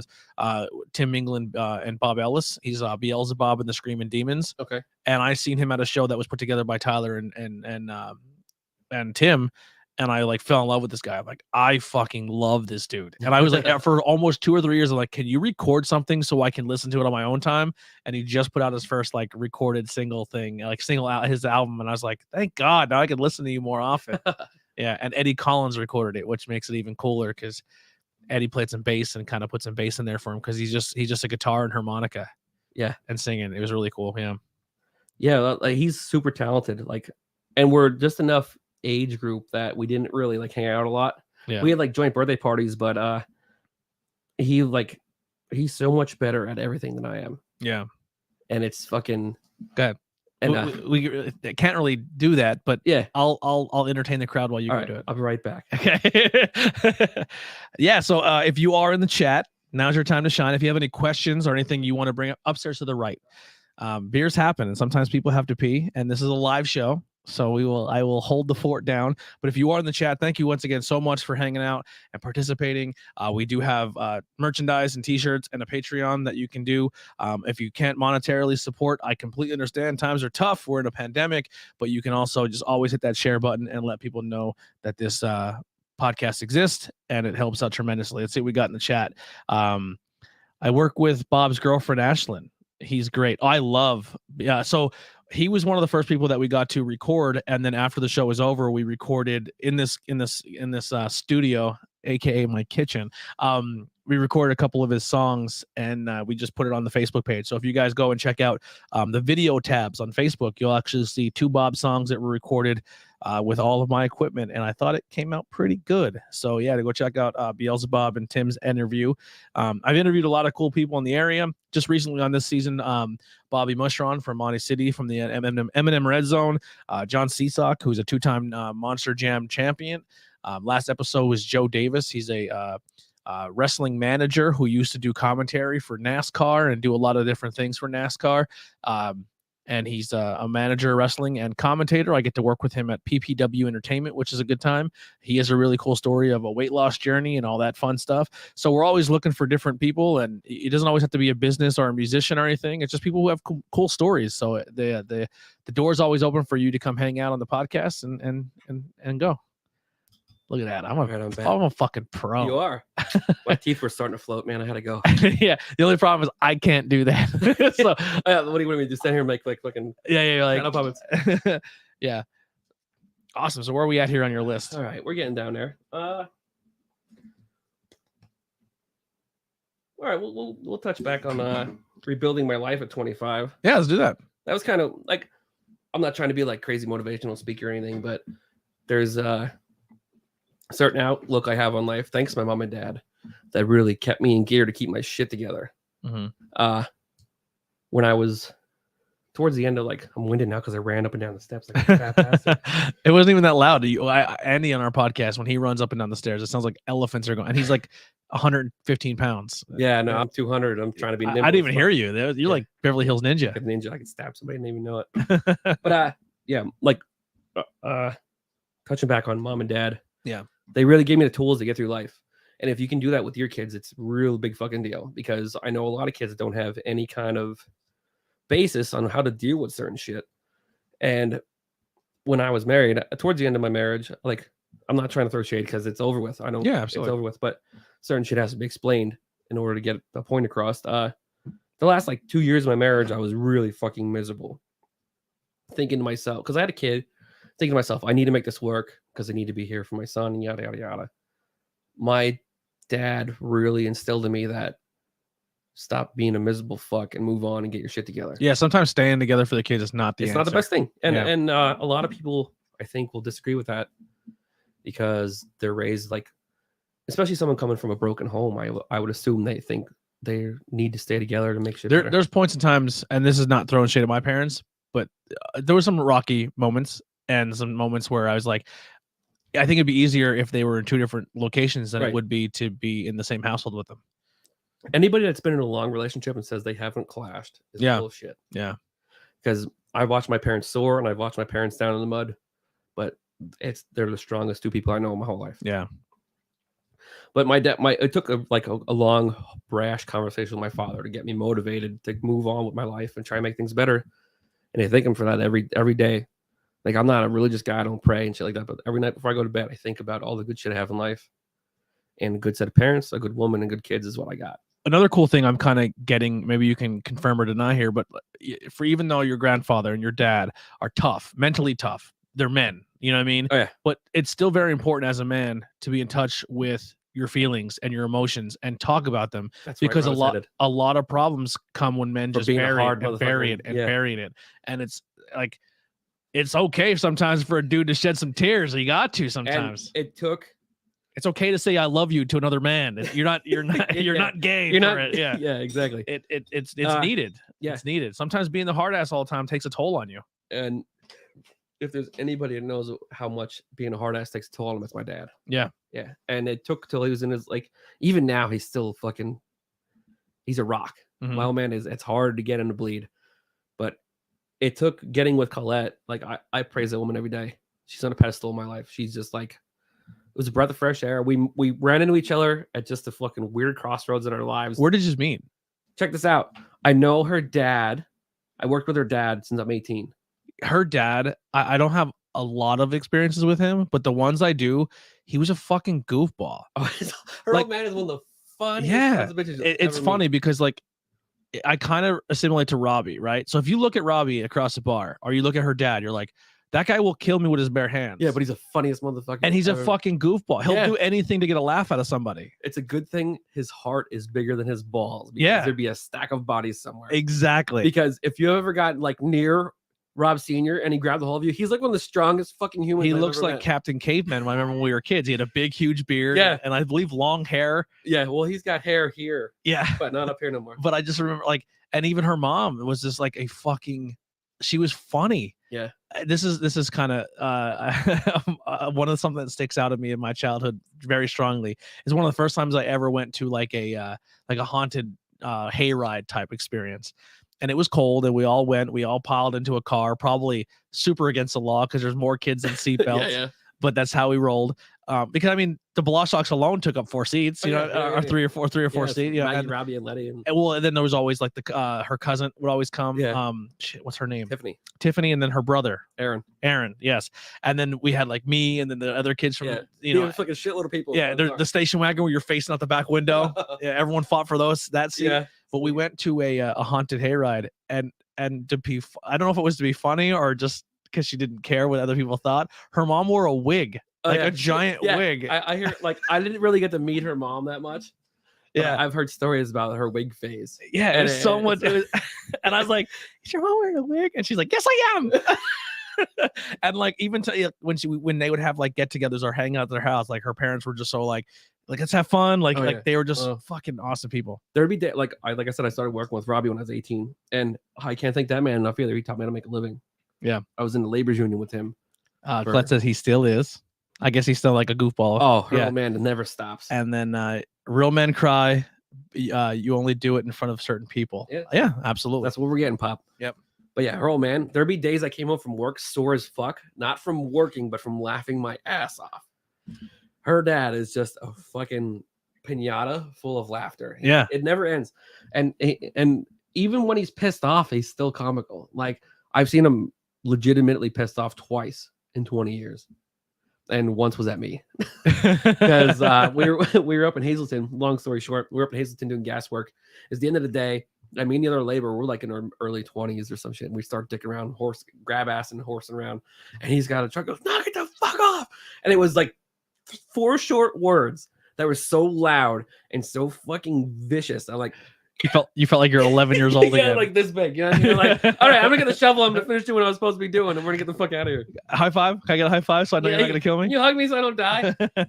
Yeah, her old man is a bear. Like, he's got like that crazy old man strength. He grabs a hold of you and like, even if you give him a hug, he's been retired for a couple years. You give him a hug now, just break you the fucking half. Yeah, and it's just gnarly. But he's always been just a ball of energy and laughter. It's hard talking. Like, he's bad, but Letty's brother Robbie Jr. is the worst person to try and have a conversation with when you're trying to be serious. because you don't know if he's fucking with you or not. No, and he's constantly fucking with you, even when he's being serious, Yeah. which is the hard part. It's like, how do I take this? There's only one other Snapchat that I look forward to getting or seeing on my timeline of yours is Maggie's.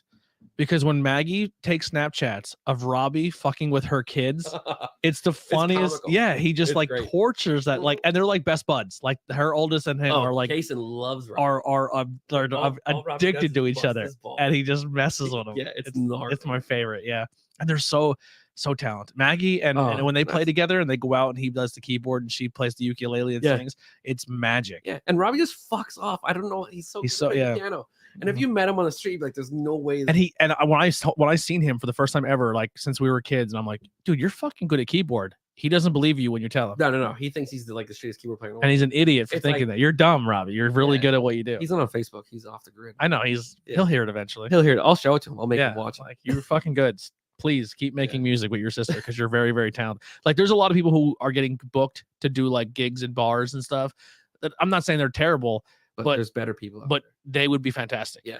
And like the best part is like being on the inner circle, like on the family side of it. I know how much they practice, and it's next to nothing. Like, in order for them to get in the same room together, there has to be like the plants need to align, the weather has to be right. You know what I mean? The grass needs to be a certain length. The zodiacs need to come together, and they get together, and then after like haphazardly rehearsal, get together, just fucking. It's chemistry. It's nuts. Yeah, and it's certain things you just don't get. Also, if Maggie and Robbie are listening, or anyone can tell them, this Friday at Black Diamond in Frackville, I'm hosting my second annual open mic.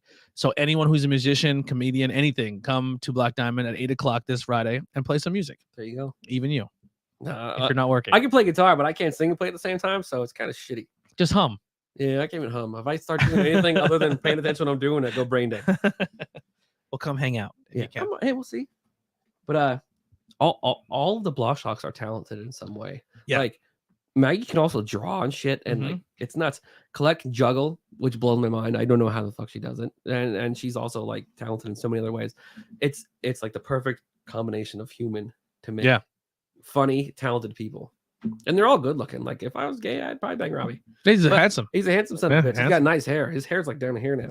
Yeah, it's jealous. I'm trying to catch up to him. Yeah, we're getting there. My hair just fell out because of COVID. Really? I went like I got panicked because I was getting handfuls of hair.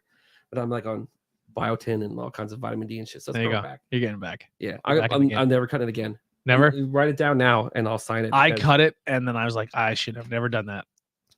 Colette loves my longer hair. She won't tell me she likes it, but she's like, oh, Heidi, I came home and Heidi was like, why did you do that? Yeah. That was not your hair to cut. Yeah. Yeah. That's what she told me. Yeah. Yeah. But yeah, like the whole Blashock family, they're great people. Even like Tiff and Aaron. Aaron's a weird. I don't know if you really know Aaron. Do they still have that land up in the farm? Yeah, the infamous farm up in Barnesville, where we would all hang out and hang. Like, I remember the one time we all slept outside one time. Like, there was like 100 kids and we just slept on the looking up at the star. It was the coolest. Were you part of the infamous prom party? No. Okay, I'm sure you heard about it. It was on the news for fuck's sake. Yeah. I was not part of that. Yeah, I wish I would have been there, but it's good times. I always forget that she's older than me too. That's another. Who? Colette. Yeah. Yeah, she's got 6 years on me. Don't tell nobody. Well, everybody knows. But yeah, the whole Blashock family, they're like awesome fucking people. Yeah, I've always been class A for me. Yeah, that street, Spruce Street, was a huge part of my childhood, and Colette and her family were a major keystone of that, and love them to death. That's one of the like I live on East Monoistre, right next to Hogney's funeral home, and it's crazy right now. Even growing up in Gilberton, I didn't see that much of Monterey City growing up. But we had like friends and family that lived out there. And Monterey City's gone down the shitter hard in the last 5 years. Even since I moved in, like the house next to me is abandoned. I've been in there like several times chasing like squatters out. Really? Oh yeah, and like you call the cops and they're hauling people out. They're like ODing and shit. It's like That's upsetting. it's really upsetting because the worst part is there's a lot of people that still give a shit, but it's getting to the point now where there's people who I'm not going to do it because of the people that live around me. I respect them enough. We're going to own the house we live in August. It's a 5-bedroom home. It's going to be easy to get rid of. We're going to try and rent it out just to keep it like an income property going, all this other shit. But long story short, I'm going to try and keep it away from people from the big city like New York and Philly, because that's what's going on. There's people coming in from Philly and buying these houses up for taxes, fixing them up half-assed, and then renting them out to people that just do not give a single shit. See, here's where I guess the half glass full for me is, because if you look back at the history of like how people thought when people came to Shenandoah, and they're like, oh, it's only the Mexican culture that it's taking over the town, and they don't take pride in our community. At the end of the day, the people who lived here for a long time didn't take pride in this community as well. I agree with that completely. Like, there's a lot of people in town that have been there for fucking 20, 30 years and just don't give a shit. They get complacent and they think that we can't make it better because it wasn't good this whole time. And now if you look at Shenandoah, right? I'm not saying Shenandoah is amazing now. It's coming up in the last couple of years. That whole main street is filled with business again. Yeah. And a lot of it is Spanish owned. So these people came from an outside and have that mentality of like, we came from worse than this, and it's cheap and it's affordable to live here, and we can add business that makes our area more cultural.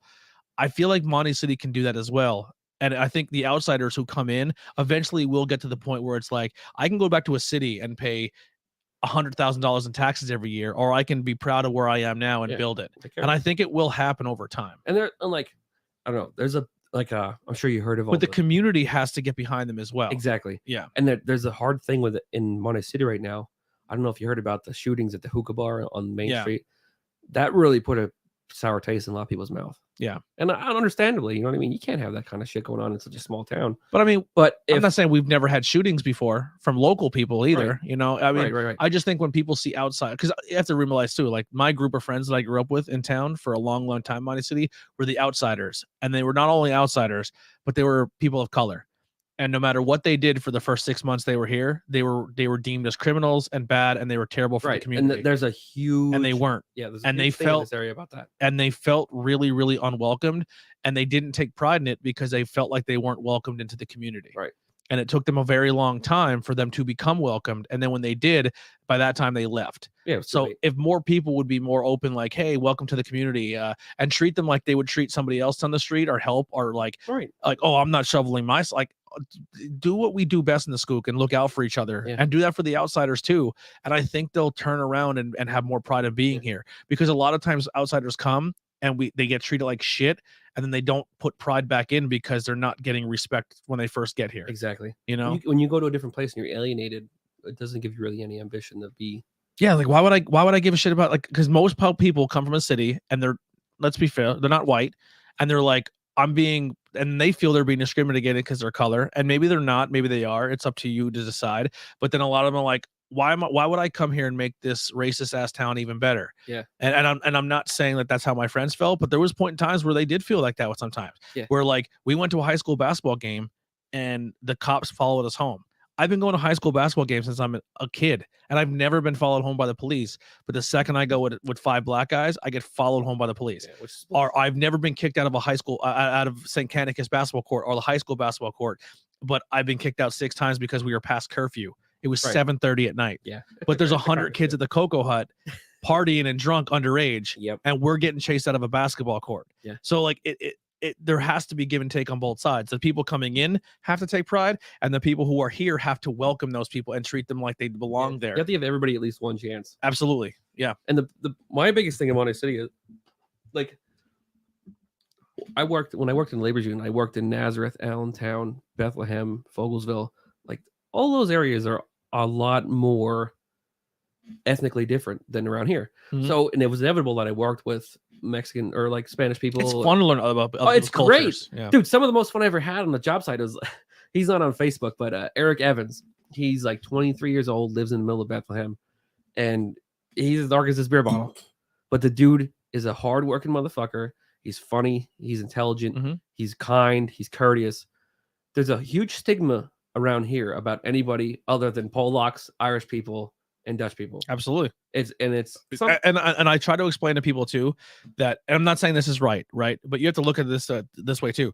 Our towns used to be set up as it was segregated. Yeah. There was the Italian section, the Irish section, the German section, the Polish section, and Yeah. you didn't go to the Irish section or the Polish section. Yeah. And that was white on white. Yeah. Hating each other. Yeah. So you add now a person of color in, it's gonna be even worse. It's a shit show. You know what I mean? And a lot of the old school guys back in the day, they didn't want like. Sure, like everyone thinks the North was all like, we're pro not having slavery. But a lot of people in these coal region towns were afraid that because slavery was ending, they were going to lose their jobs. Right. Exactly. Because they would have been like the Irish where they worked for almost nothing. Yep. And they were going to lose their way of living. Yeah, I know all about it. You know what I mean? So there's a lot of cultural roots that take a long time to unseed and to change people's outlook on things. Yeah, it's deep-seated things that I think maybe in the next 20 or 30 years are going to disappear.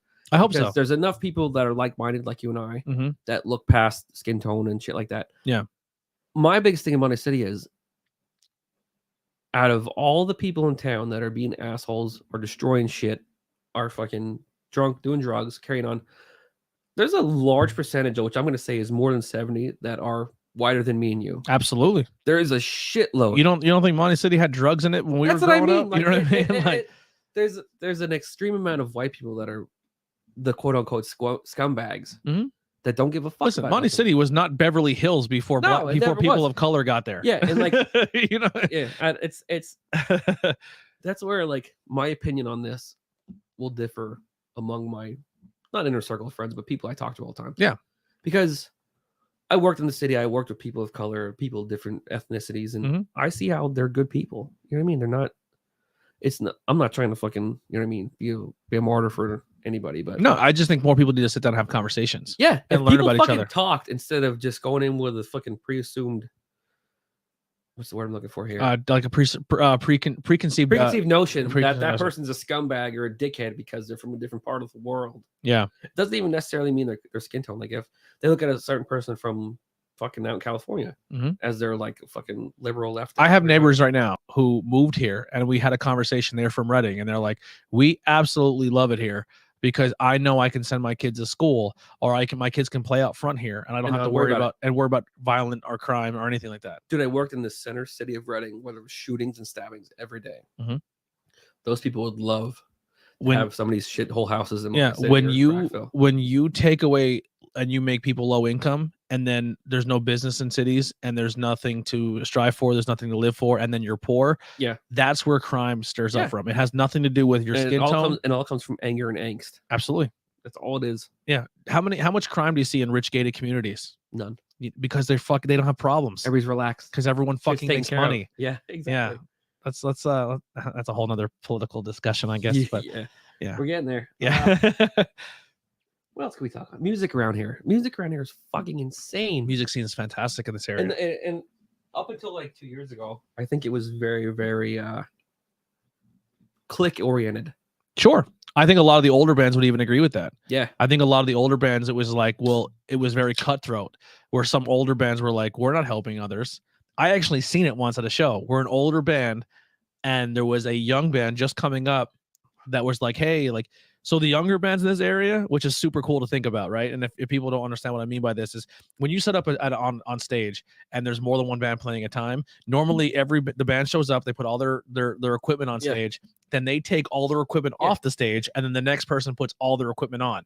And that can reduce how many songs you can play that night because of tear up and set down. Shit down, yeah. So a lot of these younger bands that are now starting in this area, they're just like, cool, we'll use your drum set. You have the better heads. You have the better monitors. Exactly. I'm just going to plug in and play. And they all work together. And the setup between one band and the other is the drummer just changing his crashes, his cymbals, and stuff like that. Yeah, something simple. And they get to play all night long. Yep. And these bands do that. And then an older band tries to do it, and they're like, no, fuck you kids. We're not doing that. And they're like, yo, like, why do you have to be that way? And I think it's just from my experience of working with the local scene, a lot of the older bands are now grateful that those younger bands are doing it, and they're meshing now. Yeah. And it's beautiful. Prime example is we played Big Wednesday at the Drunken Monkey.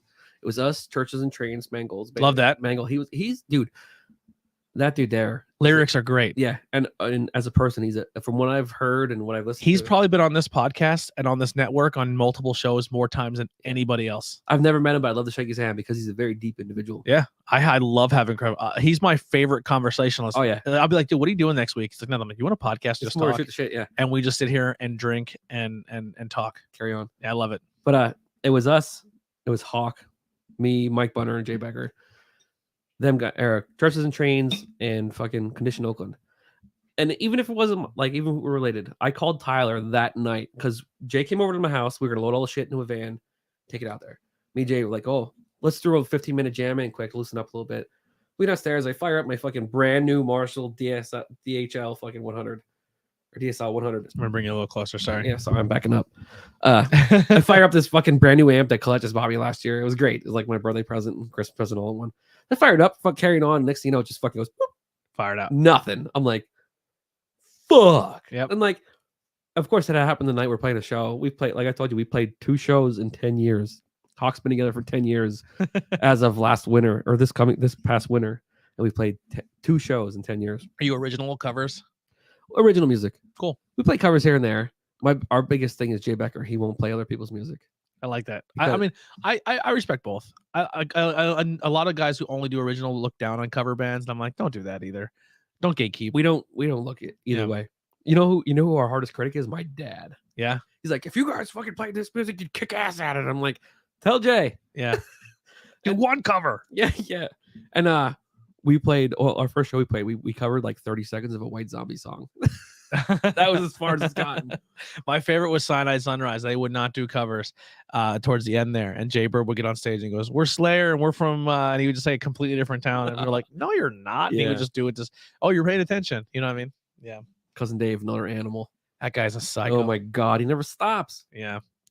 He's a lot. Yeah. He's a lot to deal with sometimes. Oh, he's a personality. That's he's a good friend of mine, but sometimes I'm like, I need a break from Dave. Dave's Dave. Yeah, I gotta go home and fucking sleep just because Dave he never stops. I don't know. I know Dave is passing. We know each other. Hey, Mikey. Yeah. Just watching him on the internet, it's fucking chaos. Like he's guaranteed right now somewhere he's sitting dressed as a leprechaun with a pocket full of gold coins, and he's probably drunk. Wait, it's what, Monday? Maybe not drunk. Yeah, maybe not drunk, but he's definitely fucking. His leprechaun costume is within feet. He's dancing somewhere in a bar. Yeah. He never ends. And that is another positive dude who's a ball of energy and sunshine constantly. Yeah. You need more people like him. Awesome. Anything else you got going on here? We're getting close to the hour and a half mark. Down shortly. Like I said, just music around here. It's way deeper than most people think it is. Yeah. Once again, if people say there's nothing new in this area, you're just not looking. Yeah, there's a band in this area playing somewhere everywhere. Yeah. I mean, and I know the stick is just the only thing we have in this area is alcohol, and I will agree with that. That's normally where 90% of your entertainment's going to be, but you don't have to go to a bar and drink. No, you know what I mean? Like if that's not your thing, I've went to bar. I own a beer podcast, and every time I go to a bar, sometimes I'll have maybe 3 drinks, and I'm there just to enjoy the people, enjoy the music. Yeah, it's just to be social. You know, there's not a lot of places to be social that's not bars. No, you know, and then when they come out in this area, people don't understand how to use them. I guess if that makes sense. Yeah, there's I don't know. I think we're like 4 steps behind most of the rest of the world as far as. I mean, if you look back at like the 1940s in our area, like Monty City was a drinking capital of America. Yeah, because that was population by bars, like bar to population ratio. We were number 1. And Shenandoah was number 2. It's nuts. Once again, you build cultures, you build roots. It's hard to break them. It's still crazy. Like in town, you go out on a Friday, like a Saturday night in Monty City. We went out for Halloween. I went out as dressed as Evil Knievel. By the way, I like that. It was tight as fuck. Thought you would want to Macho Man. Sideburns and everything. It was great. I did the Macho Man the year before. Yeah, I want to do Macho Man one year. I got to figure it out though. Yeah, I want to get a good costume. I got a costume, but you're a bit taller than I am. So yeah. But wait, you thought I was shorter in real life? Yeah, that's what I told him when I got here. I'm like, dude, you're fucking way taller than I thought you were. Because I like, as a little kid, I'm watching Rob Zombie videos on fucking MTV and VH1, and I'm like, wow, this motherfucker's huge. Yeah. And the first time I seen him live, I'm like, what the fuck? Who microwaved him? He's 4'11". He's like, yeah, he's smaller than me, and I'm like 5'7". So I got. My buddy's band Crowbot says that Rob Zombie is just a Hot Topic version of Macho Man Randy Savage. Yeah, I've seen the memes online. It says someone microwaved Jason Momoa on high for 30 minutes. Are you excited for his new monsters? the monsters. Yeah, that I don't know. I hope he doesn't make them red. Like everything he does, he has to like turn everyone white trash or redneck. Yeah, like, please don't do that. We'll see. He's dropping a lot of shit on Instagram. Is he? Yeah, and the costumes look good. Yeah, everything looks awesome. So I just hope they're not like. I'm just wondering how. You better get in the car. You know what I mean? I'm just wondering how he's gonna try and get his wife into it naked at some point because it seems like every Rob Zombie video he's like, "Hey, look at my old lady, she's hot." But dude, the old Monsters was so ahead of its time, and they talked about a lot of deep topics. Yeah, like you ever when her Monster did this quote, like, you know, I may not look like everybody else, but sometimes people just judge people by their color or their skin. Yeah, like it's ahead of its time. Yeah, like, so good. Because back then, the only way you had to do that is if you had a platform like that to speak out, where nobody was going to immediately give you feedback. Dude, the best example of that right now is like you go back and like you watch Fresh Prince of Bel-Air growing up, and I haven't yet to watch the new episode. And the old one talked about topics, but did it with a laugh track. And this new one is like, no, we're gonna put it there. I vividly remember the one where they get pulled over by the cops. Yeah, and they were talking about gangbanging and all that crazy shit. And Carlton was like, "Why are you afraid of the?" And Will's just like, Yeah, because I came from the hood, motherfucker. Yep. Yeah. That was over 15 years ago, 20 years ago. No, it's not. And people are like, this isn't a real thing. I'm like, okay. It is now, 15 years later. It's still a thing. Yeah. Once again, another topic for another day. But yeah, what else you got here? That's about it, man. We can wrap it up. You and me can sit here and shoot the shit for hours. I know. I just don't want to have a 14-hour podcast. No, and people are like, I'm tuning out. Yeah. Thank you again for reaching out. It's been 2.5 3 years in the making. Yeah, we've been talking first we're gonna have the band on, and then I took a little bit of hiatus from the podcast because I wanted to get the other 4 established. Yeah. And I feel like everybody else is kind of holding their weight. Really kicking ass doing this shit. I appreciate. I have a great team around me. I really let go of a lot of responsibility on other shows, and other people are stepping up and taking the forefront of those shows, and it helps. Because I could really focus on this one, because this is the one that was just my passion. Oh yeah, like this is my passion show. This is the one I wanted to do forever. This is what got to turn me on to you guys. Yeah, and then the other ones were just like, how can I incorporate my friends and talk about things we're already into? And that's where Not Cool in High School came from, and Banging Beers and Tornado Tag Podcast, and grows from one little thing. And then Truth Behind Illusion became a thing where we talk. You know, and it's crazy because all of those shows are now getting really unique opportunities to do things in those fields, and like there's so many cool things that I want to announce that are going to happen. And it's just like, I can't believe they're like the wrestling one. Like if you look at what's going on with the wrestling, like I'm meeting people I watched as a kid and I'm like hanging out with them. Yeah, it's normal. And they treat me like I'm part of the business, and I'm clearly not. I'm just a fan who somehow made it. You know what I mean? Like I was a guy who was talking pro wrestling in my kitchen. A wrestling promoter was like, you have a good voice. You have a good personality. I like your positivity. Can you come do commentary? And I was like, I can't do commentary. And they're like, just come try. You know what I mean? Yeah. Or I have a wrestler who's a friend who's like, you would be fantastic at this. And they're like, and they put my name out to try. And then like, sometimes it's all he needs, a little bump. And then 6 months later, I'm like, you know, doing this, and I'm meeting my heroes of kids, and you know, it's just it's super dope. Yeah, the biggest thing, if you're listening to, like we talked earlier, if you have a passion, go for it. You know, if you're gonna do anything, and my dad taught me this as well, if you're gonna do anything that's worth doing, don't half-ass it. Yeah. And you are a prime example of putting your fucking effort into something. I appreciate that. Like a lot of people don't realize, like I started this by selling all of the things I love. Like Kevin Smith this. Like when he made Clerics, he sold all of his comic books, and all of it. He sold everything, and he hoped that one day he would make enough money to buy it back. Yeah. No, I admire everything you're doing here. It's I did the same thing. I sold everything I love to buy the first wave of equipment. You know, it's. And I wouldn't have experiences sitting down talking with you, you know what I mean? And, and reminiscing on my best friend childhood. You know, like we got to get together again. I haven't seen her in forever. And maybe you have 2 beautiful kids. She's super quiet about everything, but maybe we can get her on here. We'll see. She would, if she came on here, you would just be a side thought, and we would just talk about how we were 8 years old, playing Ouija boards and sneaking to cemeteries at 3 o'clock in the morning. She's like sleeping right now. She's sick as a dog, by the way. I feel bad for her. Yeah, I love you, Colette. Your whole family have been nothing but amazing to me, and took me in. And your sister, your brother, your mom, your dad, super appreciative. Love you to death.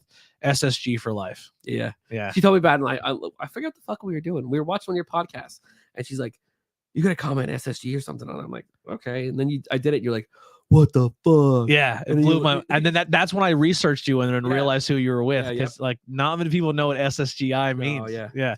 I actually went and seen Maggie play at this Culture to Culture place. And I took a video of her playing ukulele.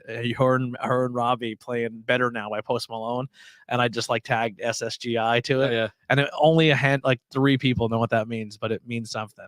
Yeah. Yeah. When less people know about something, it means more. Yeah, and it was a cool time. I'm still cool with Ellie. I wish there was a few other people I still talk to, but you grow up and you grow apart. But I still care about every single one of them. You know, but it's cool to still have those ties. Fuck yeah. Yeah. So thank you so much. Anything you want to plug or get out there before we get out of here? Hey, thanks to everybody that listened today. And like I said, if you're listening and you know me, share this dude. He's got his shit together. I appreciate it. And if you know anyone who would be a great guest arc to come on and talk, it doesn't have to be about a business. It doesn't have to be music. If you have something you're passionate about, if you have a experience that you think somebody can learn from it, Exactly. if you have a grandparent that you're like, man, I would love to, because this whole show started because I interviewed my grandmother. Because I was like, I only have one grandparent left, and I'm like, I'm gonna get her story on tape, because you never know who you're gonna lose at any point in time, and it's good to keep those moments, you know.